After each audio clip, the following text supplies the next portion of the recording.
पिछले क्लास में मोललता, मोलरता, नॉर्मलता इस सब में संबंध हो गया था। आज चौथा केमिकल यूनिट स्टार्ट होगा। 4 नंबर हेडिंग डालेंगे मोल प्रभाज।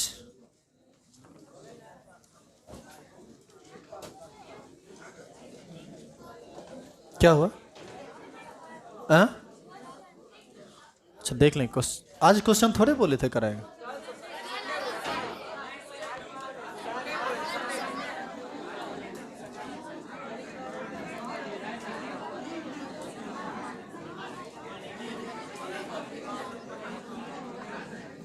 लिखेंगे मोल प्रभाज, मोल फ्रैक्शन।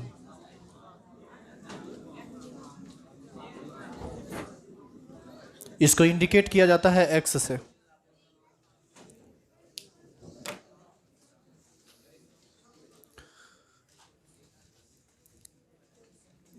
मोल प्रभाज या मोल फ्रैक्शन, इसी का एक और नाम है मोल अंश। इसको मोल अंश भी कहा जाता है।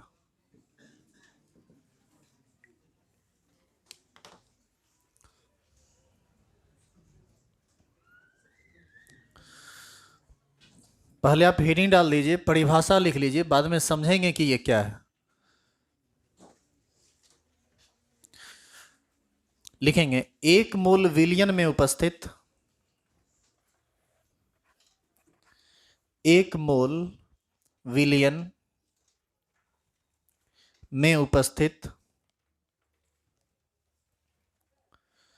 1 मोल विलियन में उपस्थित किसी खास अवयव, किसी खास अवयव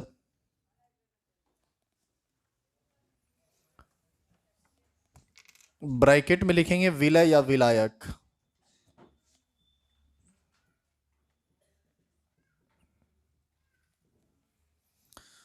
विलय या विलायक के मोलों की संख्या को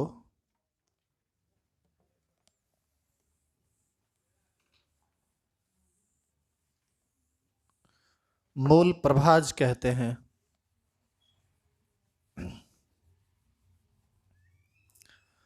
मोल प्रभाज कहते हैं।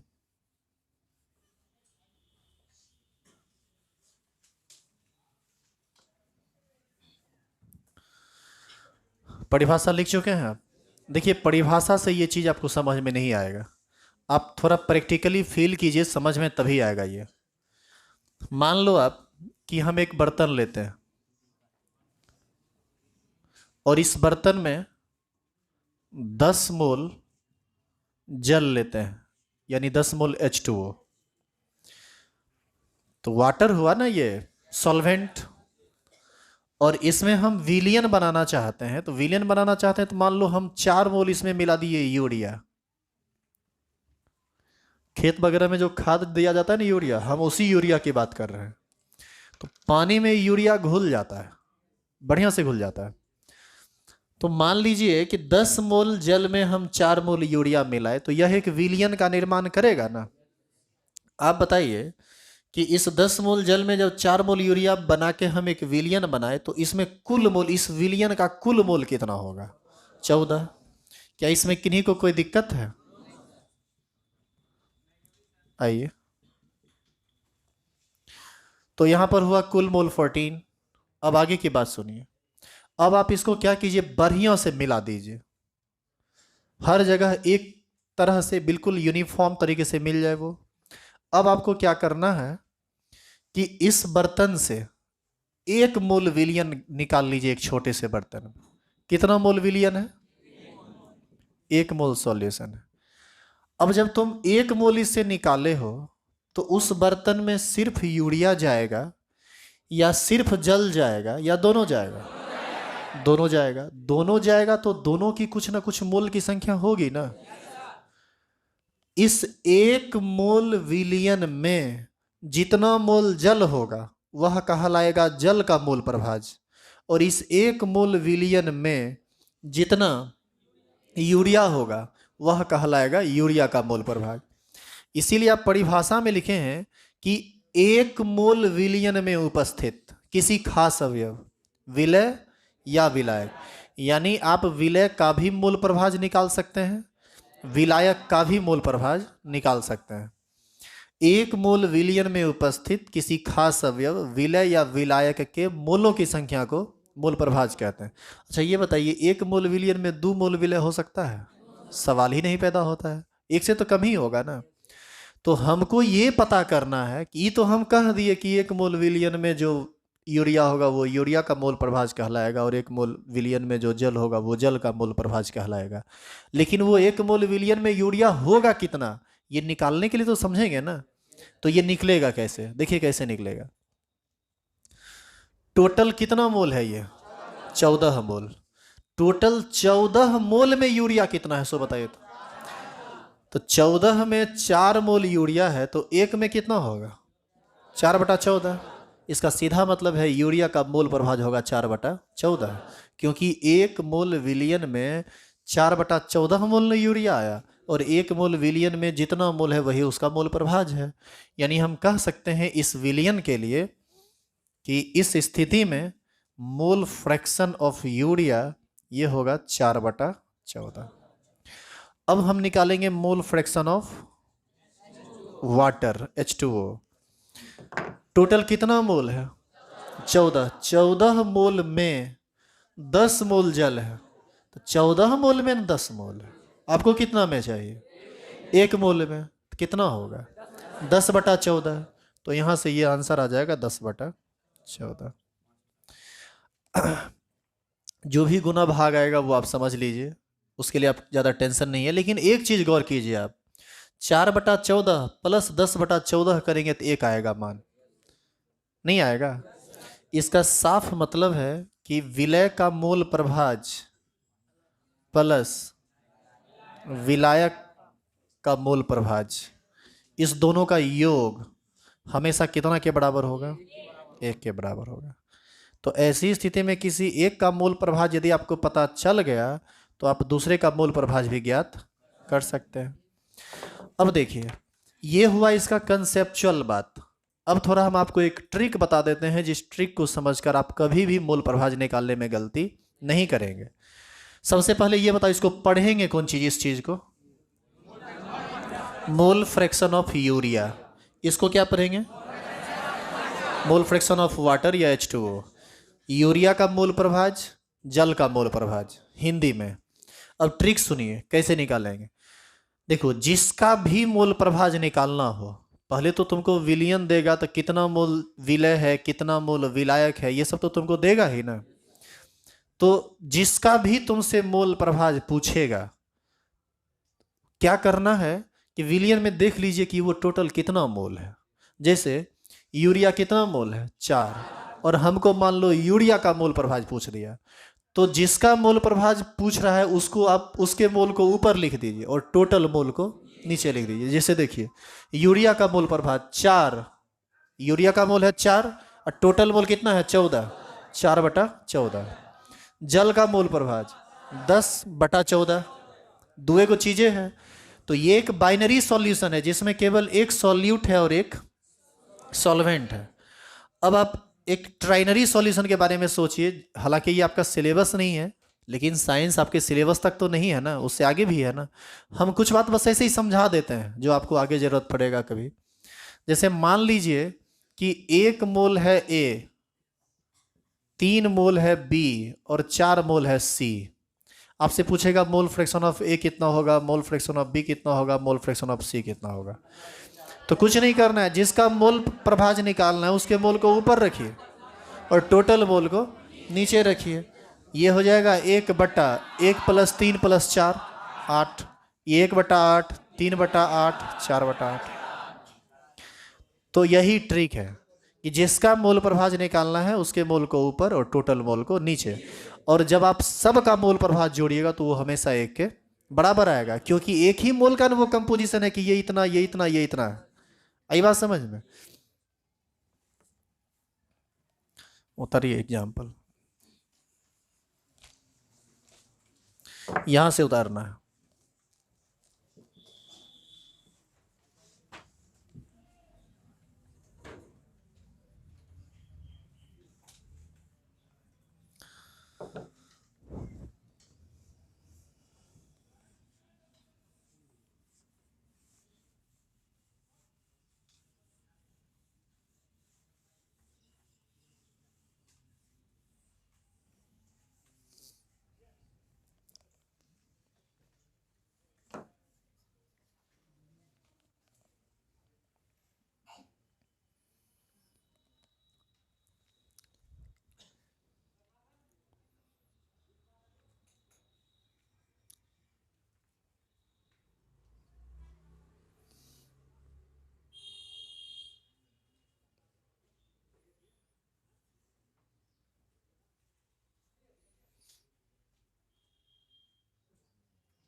देखिए, क्वेश्चन जब आपको देगा तो यह भी कोई जरूरी नहीं है कि आपको विलय का मोल दे दे, विलय का मोल दे दे। हो सकता है कि विलय का ग्राम दे दे, विलायक का भी ग्राम दे दे। तो कैसे मोल प्रभाज निकालिएगा? ग्राम यदि दे दिया तो ग्राम को हम मोल में बदल देंगे। कैसे? मॉलिक्यूलर वेट से भाग देके, तो मोल में पता चल गया। फिर इसको भी मोल में बदल दीजिए, दोनों के मोल को जोड़ दीजिए, टोटल मोल पता चल जाएगा। जिसका मोल फ्रैक्शन निकालना है उसके मोल को ऊपर, टोटल मोल को नीचे देंगे, बन जाएगा। कोई दिक्कत है इसमें? इस ट्रिक को आप हमेशा ध्यान रखिए। बेसिक बस इतना ही है कि जिसका मोल प्रभाज निकालना है उसके मोल को ऊपर और टोटल मोल को नीचे, बस मोल प्रभाज निकल जाएगा उसका। क्लियर है ये चीज? स्टार लगाइए, हेडिंग डालिए, calculation of mole fraction.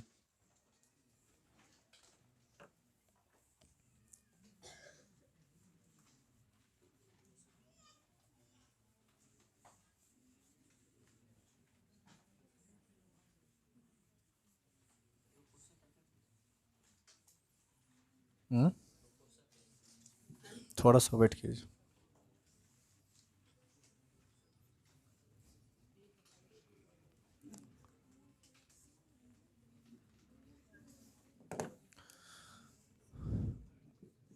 Calculation of mole fraction. देखो एक बात तुम सुन लो, ये हमेशा तुमको काम आएगा। फ्रैक्शन का मतलब होता है एक में कितना, और परसेंटेज का मतलब होता है 100 में कितना। प्रभाज यानी अंश यानी एक में कितना, और प्रतिशत मतलब 100 में कितना। तो फ्रैक्शन की जब जब बात आएगी एक ही पर काम होगा। अभी हमने लिखा कि 1 मोल विलियन में उपस्थित, क्योंकि वो मोल प्रभाज था। यदि मोल प्रतिशत रहता तब क्या बोलते? 100 में कितना। और ये सब बात भी बाद में आएगा। देखिए, यदि,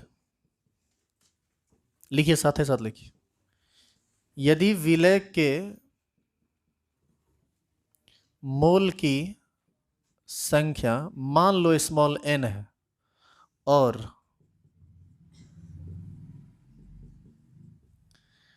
विलायक के मोल की संख्या मान लो कैपिटल N है, तो बताओ कुल मोल कितना? Small n plus capital N। तो ऐसी स्थिति में विलय का मोल प्रभाज क्या होगा? मोल फ्रैक्शन ऑफ विलय क्या होगा? ये मोल फ्रैक्शन ऑफ सॉल्यूट यानी विलय का मोल प्रभाज हो जाएगा small n by small n plus capital N। एक आदमी ऑफिस जाके बोले हैं कि सर इंग्लिश टर्म का बहुत ज़्यादा यूज़ करते हैं, थोड़ा सा हिंदी लिखा कीजिए। तो हम मैक्सिमम चीज़ हिंदी में ही लिख रहे हैं, ठीक है? खाली हेडिंग इंग्लिश में लिख दिया करें। दूसरा है मोल फ्रैक्शन विलायक का। अब जैसे इस सब में हम लोग मोल फ्रैक्शन ऑफ सॉल्वेंट लिख देते हैं, इंग्लिश लिखना थोड़ा आसान होता है इस वजह से, लेकिन चलिए कोई बात नहीं, हम लिख दिया करेंगे पूरा n by n plus n। बात भी सही है, मीडियम यदि हिंदी है तो ज़्यादा इंग्लिश टर्म यूज़ करेंगे तो आप घबराइएगा। हालांकि घबराने का कुछ है नहीं, केमिस्ट्री में आपको घबराने नहीं देंगे, बशर्ते कि आप रेगुलर रहिए, जितना कहा जाता है उतना कीजिए, और ज़्यादा आपको वर्क भी नहीं दिया जाएगा। सिर्फ क्लास रेगुलर रहिए, बाद बाकी अपने आप सब क्या कर लीजिएगा। कोई आदमी यदि क्रिकेट नहीं खेलता है और उसको कहा जाए कि जबरदस्ती क्रिकेट खेलो, वो जल्दी खेलना चाहेगा। लेकिन कोई आदमी क्रिकेट खेलता है, खेलना चाहता है, कोई नहीं हो कहेगा तो कहेगा दो गेंद खेलने दो न। ऐसा है कि नहीं? यदि आप पढ़ाई में लीन हो जाइएगा ना, तो आपको कहना नहीं पड़ेगा हमको कि आप पढ़िए, आप पढ़ने लगिएगा। नहीं कैसे पढ़िएगा? वो आपका इच्छा हो जाएगा पढ़ना, और जिस दिन आपकी इच्छा जागृत हो गई उस दिन आप पढ़ लीजिएगा। और वही करना है। उसके लिए आपको कम से कम 1 आध महीना रेगुलर रहना है, हमारी चीज़ों को समझना है। हम जो बोलते हैं उसको बस फॉलो कीजिए, बाद में कि हमको बोलना और नहीं पड़ेगा बाद में। लिख चुके हैं आप यहाँ तक? अब आप इधर देखिए, मोल की संख्या बराबर होता है वेट बटा मॉलिक्यूलर वेट। मोल बराबर होता है वेट बटा मॉलिक्यूलर वेट। यदि हम इसे स्मॉल n के जगह पर लिख दें W/m तो चलेगा। n है विलय के मोल की संख्या, तो W को कहेंगे विलय का भार और m को कहेंगे विलय का आणविक द्रव्यमान। कहेंगे कि नहीं? और ये भी तो मोल है, तो इसको भी हम लिख सकते हैं W/m। 2 बार W/m लिखेंगे पता ही नहीं चलेगा कौन किसका है। इसको W1m1 कर दो, इसको W2m2 कर दो। W1m1 W2m2। तो ऐसी स्थिति में यह फॉर्मूला मोल से ग्राम के टर्म में जा सकता है। अब यहां से फॉर्मूला बन जाएगा विलय का मोल प्रभाज बराबर n के जगह पर लिखते हैं W1/m1 बटे W1/m1 प्लस W2/m2। कोई दिक्कत है इसमें? और इसके लिए क्या फॉर्मूला बनेगा? बोलो। W2/m2 बटे W1/m1 प्लस W2/m2।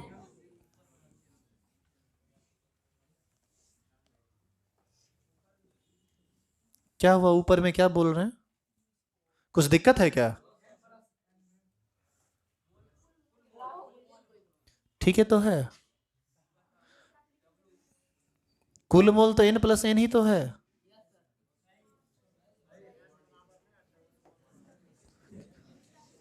ये वाला बात आप कर रहे हैं क्या? सुनिए सुनिए, इधर रुकिए।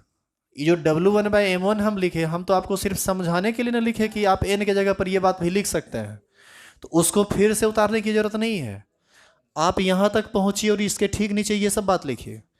आप सिर्फ ये कीजिएगा, स्मॉल n कैपिटल n तो पता है ना रे। आप सिर्फ ये करना कि फॉर्मूला के बाद W1 क्या है, W2 क्या है, M1 क्या है, M2 क्या है, ये लिख लेना। क्या? उतारिए इसको। तुम लोग कंफ्यूज्ड बड़ी होता है जी। हमको भी कंफ्यूजन में डाल देता है। हमको ये कंफ्यूजन हो जाता है कि तू क्या नहीं समझा इसमें, जबकि सब तो इजी बात है। अभी तो बहुत नॉर्मल सी बातें आ रही है।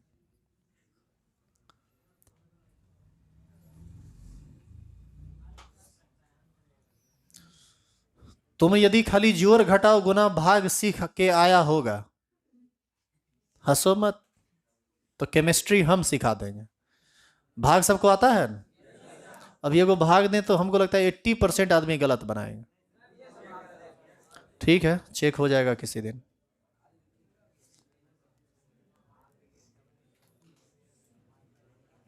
उतारिए यहां तक।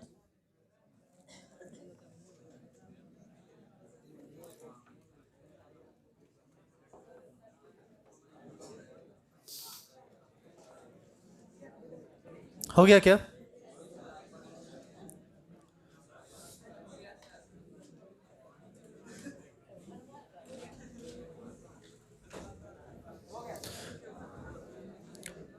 लिखेंगे जहां, यहां नीचे में फॉर्मूला यदि दोनों लिख लिए हो तो नीचे में लिखो जहां W1 बराबर,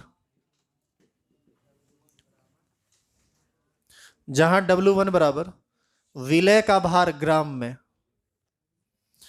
जहां W1 बराबर विलय का भार ग्राम में,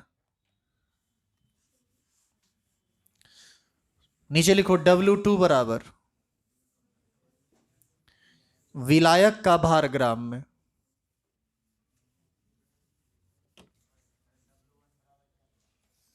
W1 बराबर विलय का भार ग्राम में, W2 बराबर लिखिए विलायक का भार ग्राम में। m1 बराबर विलय का आणविक द्रव्यमान, जिसको आप मॉलिक्यूलर वेट कहते हैं, विलय का मॉलिक्यूलर वेट, विलय का मॉलिक्यूलर वेट लिखो या आणविक द्रव्यमान, एक ही बात हो। और m2 क्या है? विलायक का आणविक द्रव्यमान या विलायक का मॉलिक्यूलर वेट।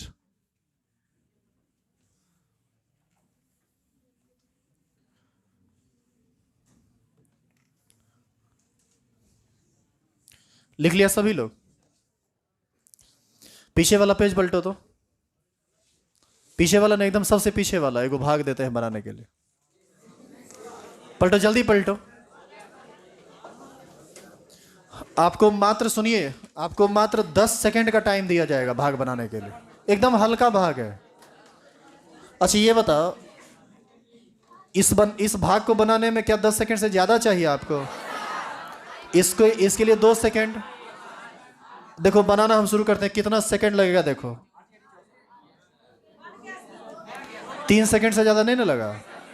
इससे थोड़ा अलग है भाग, उसके लिए 10 सेकंड का टाइम आपको दिया जा रहा है। सुनिए, दशमलव के 2 अंक तक जाना है।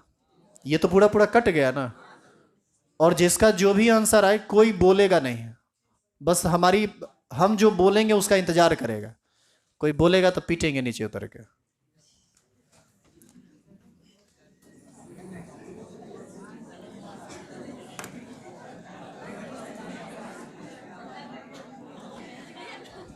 रुकिए आप, अभी क्वेश्चन पूरा नहीं हुआ है, हम जब पूरा करेंगे तो हम बोलेंगे। अभी क्वेश्चन पूरा नहीं हुआ है, मत लिखिए आप, हम फिर उसमें बदल देंगे कुछ। देखो इधर, अभी हम यहां पर एक भाग देने वाले हैं जिसको तुमको दशमलव के 2 अंक तक जाना है। दशमलव के 2 अंक तक, या दशमलव के 1 के अंक तक जाइए, दशमलव के मात्र 1 अंक, दशमलव के बाद 1 अंक तक जाइए, ठीक है? शुरू करेंगे बनाना। Your time start now.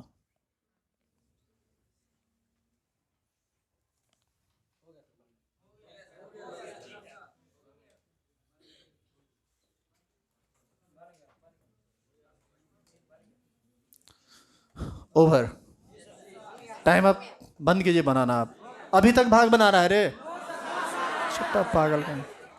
चलिए, अब जो क्वेश्चन पूछा जा रहा है उसका जवाब दीजिएगा।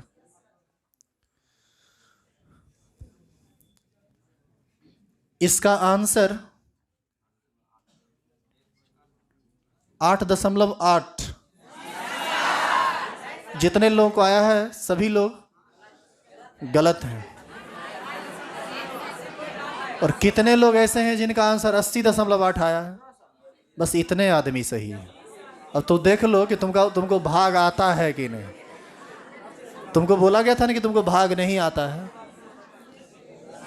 तुम लोग इसको बनाए हो 80 64, कट गया, 7 नहीं लगेगा, दशमलव। अब हमारा तो रिकॉर्डिंग हो रहा है, कोई स्क्रीनशॉट लेके कहेगा भागों ने बनाने आता है। हम गलत बना, हम लिख देते हैं पहले ही गलत। अब यहाँ पर दे दिया 0, 80 64, बकलोल कहीं का कहता है भाग आता है। सही भाग है बना हुआ, इसीलिए कहते हैं कि जोड़ घटाव गुना भाग पहले सीख लीजिए। केमिस्ट्री तो हम सिखा ही देंगे।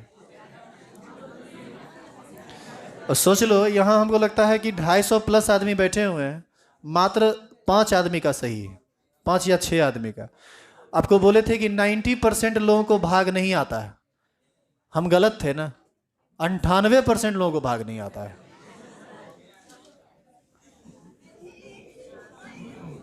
सुनो, शर्माओ नहीं, कोनो बात नहीं है। अरे नहीं आता है तो कोनो पराये आदमी के सामने में गलती नहीं किया है, हम लोग अपने आदमी हैं, समझ सकते हैं तुमको तो हम हड्डी से जानते हैं कि तुम क्या हो नहीं हो। तुमको जहां मन हो वहीं से हम फंसा देंगे कंसेप्ट के आधार पर। लेकिन आप इसके लिए परेशान मत होइए, हम आपके टीचर हैं और आपको फंसाना हमारा काम नहीं है, आपको सुलझाना हमारा काम है। आप यदि गलत जा रहे हैं तो उसको सही करना मेरा काम है। इधर सुनिए, आप यदि आप भाग में गलती किए हैं तो आपको थोड़ा सीख भी लीजिए, लजाइए नहीं, मुस्कुराइए। आप शारदा केमिस्ट्री क्लासेस में बैठे हैं। इधर देखिए, देखो इधर देखो, पहले तुम इस दोनों भाग में अंतर समझो। ये है 647 और ये है 649। जिनको गलती का एहसास नहीं हुआ है, पहले आप अपने गलती का एहसास कीजिए। 647 में 8 से भाग दे रहे हैं, 647 में 49 से भाग दे रहे हैं, 2 ही अंक का अंतर है। यहां 8 8 64 9 एक बार में लगेगा, ये एक डिसिमल डालेंगे 0 1 8 2 0 8 2 16 हो गया, बात खत्म कीजिए। यहां पर जब आप बनाए, जिसको हम गलत पहले लिख कर देते हैं, 8 8 64 कट गया, उतरा 7, नहीं लगा भाग, दे दिए 0, कर दिए ये 8 8 64 8 6, फिर वो अपना कर दी। आपको ऐसा नहीं लगता है कि यहाँ पर 2 अंक का अंतर है और भागफल जो है 8.8 और 81.12, कितना बड़ा एक ह्यूज डिफरेंस ना आ गया? क्या आपको इस गलती का एहसास है कि आपने कुछ गलती किया था? अब आप जो गलती किए थे उसको सुनिए। यहाँ पर जब आप 9 उतारे तो एक बार में भाग लगा, बचा यहाँ 1, यहाँ तक आते हैं 1 जो ये आया तो हम यहाँ डिसिमल देके 0 डाल दिए। तो बताइए कि ये 1 कहाँ से आया? घटाने के बाद ना आया। और यहाँ जब आप 7 आया और भाग नहीं लग रहा था तो आप दशमलव देके 0 बैठा दिए। क्या ये 7 आपको घटाने से आया था? आप उस 1 अंक का यूज किए हैं, तो आपको यहाँ पर पहले डिसिमल डालने से पहले 0 डालना था। अब भाग सही, यानी अब आप ये करेंगे तो अब सही। ये 80.8 इसका भागफल होगा। और यदि जांच आता है तो जोड़ के देख लीजिए। इसीलिए ना आपको एक और दें, देखो तेज कितना है, एक और दें कि अब आप बना देंगे। अब जितना आदमी गलती किया था अब उतना आदमी सही कर देगा, तो वैसा थोड़ी ना करेंगे। तुमको एहसास दिलाना था कि तुम में अभी भी बहुत कमी है जिसको दूर करने की जरूरत है। और लजाइए नहीं, शर्माइए नहीं, मुस्कुराइए।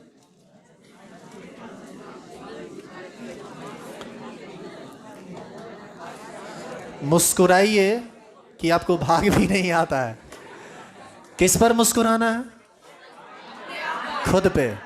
कभी कभी खुद से बात कर लिया करो। चलिए आगे बढ़िए। क्वेश्चन लिखिए। चलिए अब भारी भारी काम करते हैं, हल्का काम हो गया। हमको लगता है ना कि इस भाग से ज्यादा आसान तुमको केमिस्ट्री लगेगा। लिखो, लिखिए 20 ग्राम NaOH। हाँ जी, 20 ग्राम NaOH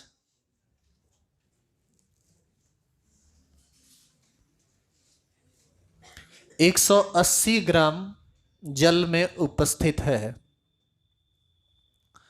20 ग्राम NaOH 180 ग्राम जल में उपस्थित है। जल तथा NaOH का मोल प्रभाज क्या होगा? जल तथा NaOH का मोल प्रभाज क्या होगा?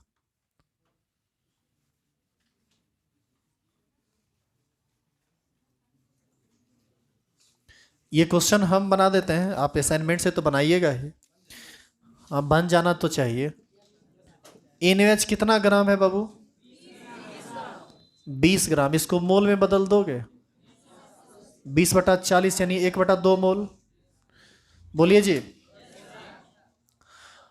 अच्छा, 1/2 मोल को हम चाहें तो 0.5 मोल लिख सकते हैं। जल कितना है? 180 ग्राम। 180 ग्राम को मोल में बदल दीजिए। 180/18 बराबर 10 मोल। बताओ कुल मोल कितना? 10 + 0.5 बराबर 10.5। अब दोनों का मोल पता चल गया, टोटल मोल पता चल गया। जिसका मोल प्रभाज निकालना है उसको ऊपर, टोटल मोल को नीचे। तो मोल फ्रैक्शन ऑफ NaOH यदि हम निकालेंगे तो ये हो जाएगा 0.5/10.5। और मोल फ्रैक्शन यदि विलायक का यानी H2O का निकालेंगे तो 10/10.5 हो गया आंसर। क्या जी कोई दिक्कत है इसमें? इस तरह का क्वेश्चन अब आप बना सकते हैं आसानी से।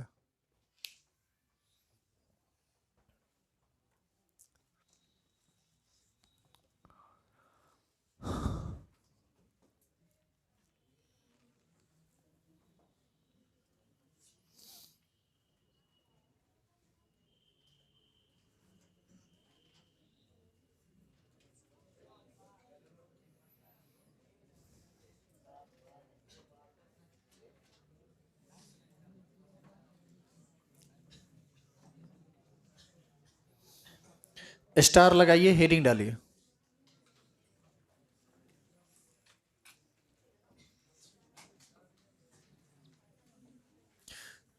लिखिए, मोल प्रभाज तथा मोललता में संबंध।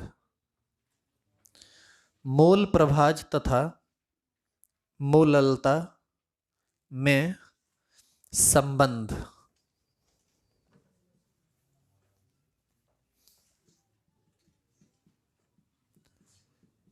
Relation between mole fraction and molality.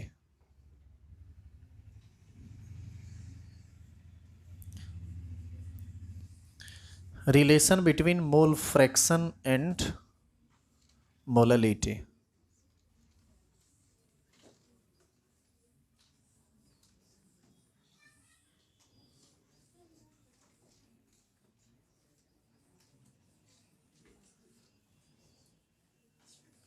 लिख लिए?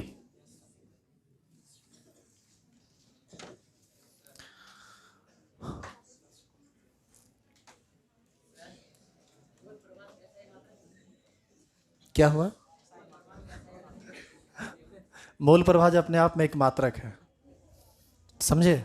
दूसरी बात यह है कि आप फ्रैक्शन की बात कर रहे हैं, ऊपर पर भी मोल है, नीचे में भी मोल है, मोल से मोल कट जाएगा और उस हिसाब से ये यूनिटलेस हो जाएगा। ठीक है, देखो यहां मान लो कि किसी विलियन की मोललता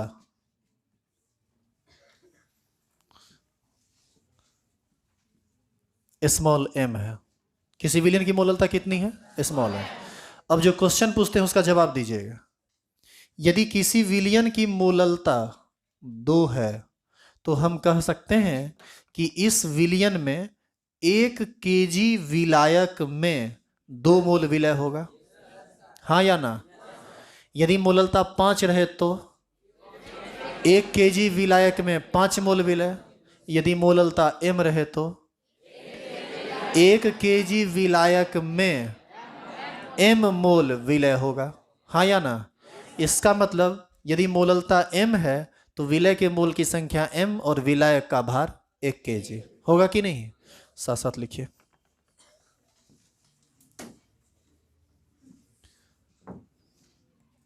तो विलय के मोल की संख्या स्मॉल m होगा और विलायक का भार 1 केजी होगा। m मोल हम कह सकते हैं।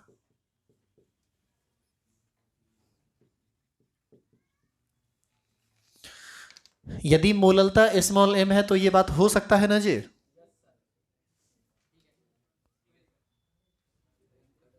दिक्कत नहीं ना यहां तक?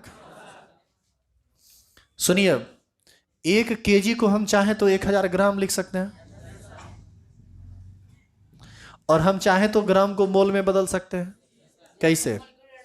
मॉलिक्यूलर वेट से भाग देके। किसके मॉलिक्यूलर वेट से भाग देके? जिसका द्रव्यमान है।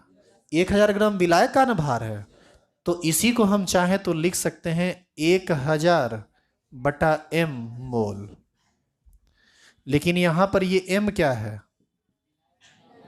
मॉलिक्यूलर वेट ऑफ सॉल्वेंट, यानी विलायक का मॉलिक्यूलर वेट। क्या कोई दिक्कत है इसमें?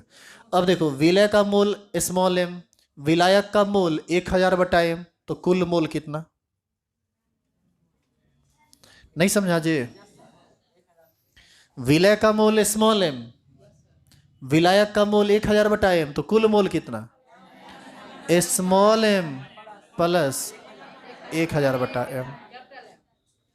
लिख सकते हैं कि नहीं? क्लियर है ये चीज? तो आपको नहीं लगता है कि विलय का मोल प्रभाज और विलय का मोल प्रभाज दोनों ज्ञात कर सकते हैं आप? तो यहां से मोल फ्रैक्शन ऑफ सॉल्यूट क्या होगा? मोल फ्रैक्शन विलय का, जिसका मोल प्रभाज निकालना होता है उसके मोल को ऊपर और टोटल मोल को नीचे। विलय का मोल है स्मॉल एम, नीचे हो जाएगा स्मॉल एम प्लस 1000/m। बस ध्यान रखना इस फॉर्मूला में ये जो कैपिटल एम है यह मॉलिक्यूलर वेट है, सॉल्यूट का नहीं, सॉल्वेंट का। अभी तक हर बार सॉल्यूट का मॉलिक्यूलर वेट आता था, इसमें सॉल्वेंट का मॉलिक्यूलर वेट। अच्छा, यहां पर विलायक का मोल प्रभाज भी तो निकाला जा सकता है। बोलिए क्या आएगा? 1000/m बटे 1000 स्मॉल एम प्लस 1000/m। देखा कितना मधुर संबंध है।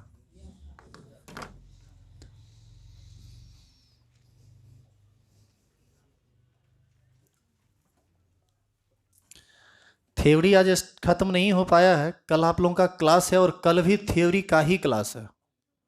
एक क्लास और लगे, अभी पीपीएम बचा हुआ है ना, 40-45 मिनट का और क्लास होगा तब जाके इसका बेसिक थ्योरी खत्म होगा। तो कल भी न्यूमेरिकल का क्लास नहीं है, कल भी थ्योरी का ही क्लास है। कल के बाद कल आपसे बात कर लेते हैं कि आप एक दिन और यदि न्यूमेरिकल का क्लास कर ले तो अच्छा होगा, सोमवार को। ऐसे हम कल डिसीजन ले लेंगे आपसे पूछकर, आपको जो सही लगेगा वो कीजिएगा।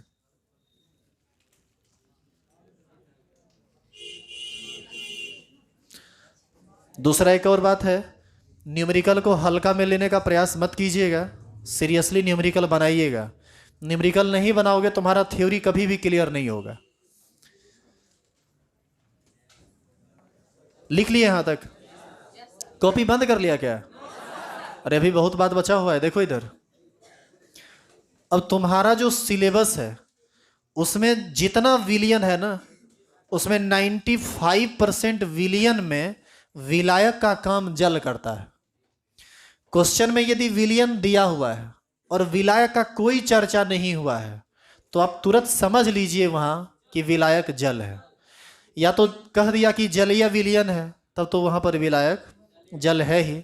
लेकिन यदि विलायक का चर्चा नहीं है लेकिन तुमको काम है विलायक का, तो तुम समझ लो वहां पर विलायक जल है। 95% क्वेश्चन में थ्योरी में हर जगह विलायक तुमको जल ही रहेगा। तो हम इस फॉर्मूला को ना थोड़ा और मॉडिफाई करेंगे। यह जो फॉर्मूला है वह किसी भी विलायक के लिए वैलिड है, लेकिन अब हम सिर्फ एक ऐसा फॉर्मूला लिखेंगे जो सिर्फ किसके लिए वैलिड होगा? जल के लिए। तो लिखेंगे फॉर वाटर सॉल्वेंट। यहां तक लिख चुके हैं आप? लिखिए फॉर वाटर सॉल्वेंट।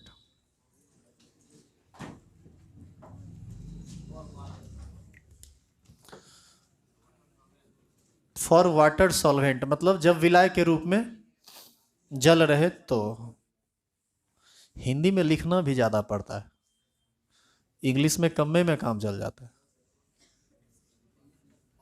इसीलिए हिंदी इंग्लिश से ज्यादा टफ है।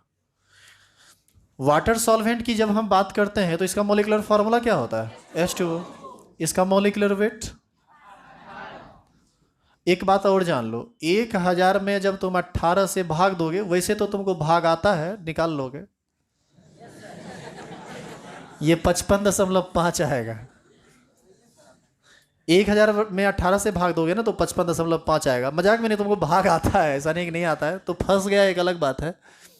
तो सुनिए, जब सॉल्वेंट वाटर रहे तो 1000/m के जगह हम लोग लिख सकते हैं कितना? 1000/18, और ये आता है 55.5। कोई दिक्कत नहीं है इसमें? तो जरा सोचिए कि ये जो फॉर्मूला हम लिखे हैं यहां पर, मोल फ्रैक्शन ऑफ सॉल्यूट, यानी एक्स विलय कहें या एक्स सॉल्यूट कहें, बात तो बड़े बड़े है ना। तो m के जगह पर तो ठीक है m, ये भी m ठीक है। 1000/m के जगह लिख दें 55.5। आई बात समझ में? और ये इसी फॉर्मूला में इसमें भी थोड़ा बदलाव कर दो। मोल फ्रैक्शन ऑफ सॉल्वेंट बराबर 1000 बटा m यानी 55.5। कैसे आया 55.5? यदि विलायक जल होगा तो m के जगह पर 18 लेंगे, तो ये 1000 बटा 18 55.5 हो जाएगा। तो ये हो जाएगा 55.5 अब बटा m plus 55.5। But this formula is only valid for water solvent. यदि वाटर होगा तभी आप ये दोनों फॉर्मूला यूज कर सकते हैं। यदि कोई अन्य विलायक है तब आप इस पर जाइए, जो विलायक है उसका मोलिकुलर वेट m के जगह पर रखिए, क्वेश्चन बनेगा। तो यहां पर हम लिख भी देंगे only valid for water solvent. अब ये सब हम हिंदी में नहीं लिखेंगे, यह सिर्फ जल के लिए वैध है। वैधता समझते हो ना, वैलिडिटी, ये सब तो खूब समझता होगा, मोबाइल का टर्म है ना। तो सब बचपने से चतुर है, खाली तो अभिमान नहीं करता है इस पर कि तुम चतुर है, नहीं रे, कभी नहीं करता है कि तो इतना होशियार है।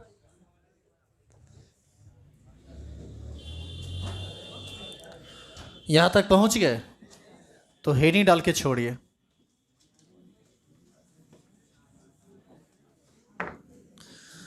अगला क्लास में लास्ट केमिकल यूनिट होगा। हमको लगा था आज खत्म हो जाएगा, लेकिन थोड़ा लंबा चौड़ा था पार्ट। सुनिए, पीपीएम को ना हिंदी में कहते हैं पार्ट्स प्रति मिलियन। लिख लेंगे देख के, पार्ट्स, ऊपर लिख दें क्या?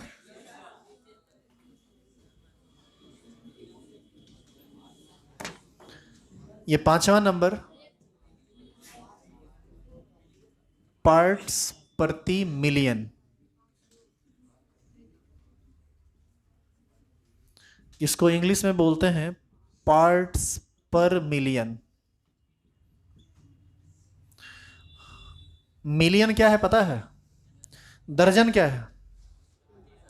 दर्जन संख्या का मात्रक है। एक दर्जन में 12 होता है। मिलियन भी संख्या का मात्रक है। 1 मिलियन बराबर होता है 10 लाख। ये लिख लीजिए आप यहां पर। 1 मिलियन बराबर होता है 10 to the power 6। 10 to the power 6 को ही हम कितना बोलेंगे?